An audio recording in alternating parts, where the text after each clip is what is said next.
mag-hold up na naman yan. Yan ang lalo na yung mga kaso na magnakaw, tapos mag-rape, tapos magpatay, o Mr. Chair. Can we let the President complete his sentence? What were you trying to say, sir? That Yes, pagka mag-rape, magpatay, magnakaw, magpatay, and then what do we do with them? Ganun na lang ang sadness ko sa trabaho ko. Thank you. Kaya hindi ko lang sinabi ko yan kasi hindi ko lang sila mautusan ng gano'n na gaya na sinabi ko,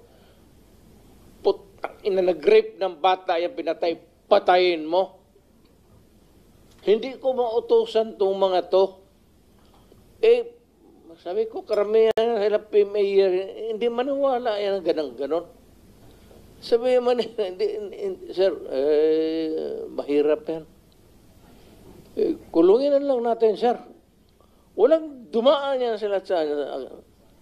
There was never a time na sinabi ko, patayin ninyo yan. Minsan yung harap-harapan sa crime scene, nakita ko yung bata, 3 years old, rape, patay, tapos nandoon yung tiyuhin. O sinabi ko, putang, patayin mo. Out of outrage. In the moment of outrage yung, putang, patayin mo. Sir, kulungin na lang natin yan, sir. Ano nangyari doon, Mr. President? Yung insidente na yun, napatay nga yung tito?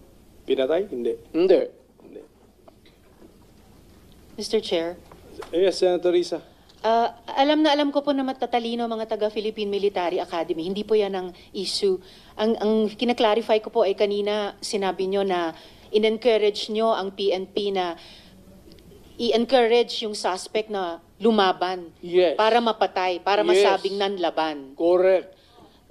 Correct. Para Ito sa very incorrect. Correct, yes. Very incorrect po, if I may say, as a civilian, sa professional police. It depends tayo, on, Mr. Chair. ano na natin yan, ma'am. That's your view, that. It's not my view only, Mr. Chair. Thank you for putting it on the record. Pagka-mayor, pagka-prosecutor. Ako, alam ko, dumaan ako, prosecutor, mayor, presidente, alam ko ang trabaho ko. Yes, yan salamat totoo tayo, Mr. dyan. Chair.